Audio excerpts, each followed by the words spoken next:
For decades, schools across the country used the whole language approach to teach kids how to read. It was popular, it sounded warm, it focused on real books and loving stories. But here's the question, did it actually work? The truth is, not for everyone, especially not the kids who need clear, direct instruction the most. In today's video, I'm going to break down exactly what the whole language approach is, how it compares to phonics-based methods, and why the difference matters so much, especially if you're trying to teach your child to read at home. Whether you're a parent, a homeschooler, or an educator, this one matters.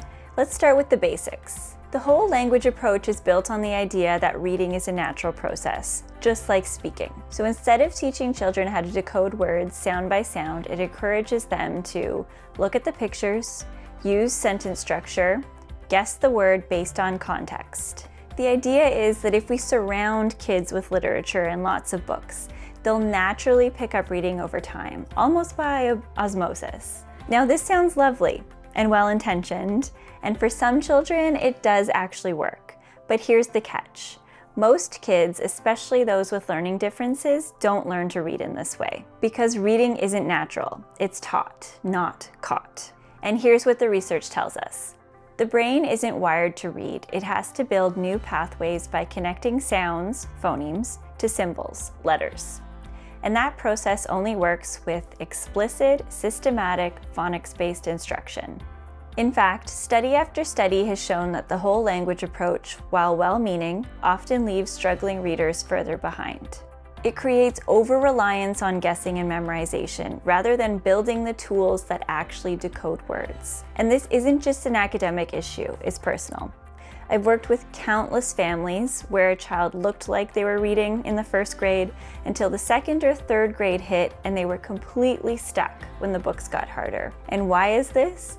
Because the guessing stops working. Let's do a quick side-by-side. Whole language focuses on whole words and meaning first. Teaches kids to rely on pictures and context. Minimal phonics instruction. Encourages guessing. Structured phonics or structured literacy. Teaches how letters represent sounds step by step. Builds words from sounds, not just shapes. Builds decoding, blending, and spelling skills. Focuses on mastery, not memorization. Which approach leads to stronger readers? Phonics, every time. And now to be clear, meaning matters, comprehension matters, but you can't comprehend what you can't read. So let's be fair. The whole language approach isn't all bad, and let's break it down. Pros: creates a positive reading environment. Focuses on enjoyment and story engagement. Works well for some children with strong auditory memory. Prioritizes rich vocabulary and real books. Cons: doesn't teach how to read, only exposure. Leaves behind kids with dyslexia or processing challenges. Promotes guessing over decoding. Often delays reading success until it's harder to fix. So if your child is struggling, or you want to give them a strong start from the beginning, the best path forward is structured literacy. Structured literacy uses the best of both worlds. It teaches reading as a code to be cracked, not a mystery to guess at. It's grounded in what's called the science of reading, which includes phonemic awareness, phonics, fluency, vocabulary, and comprehension.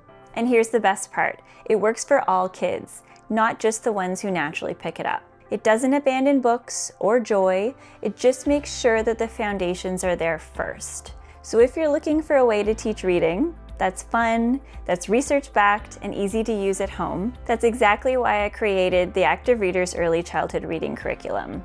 It gives you everything you need: a structured literacy workbook and instructor manual, phonics-based flashcards, step-by-step video lessons, multi-sensory hands-on activities. Whether your child is just starting out or needs support catching up, this program walks you through it skill by skill, the right way. You can learn more at my website, or you can also find it at the link below. And if this video helped clarify things for you, then do me a favor. Give it a like, subscribe for weekly early literacy tools, share it with another parent who needs clarity, and comment below. What's been your experience with how reading is taught? Were you taught phonics, or were you taught to guess? I read every comment, and I love hearing how you're supporting your child at home or your students in the classroom. You don't need to be a reading expert, you just need the right roadmap. You've got this, and I'm here to help.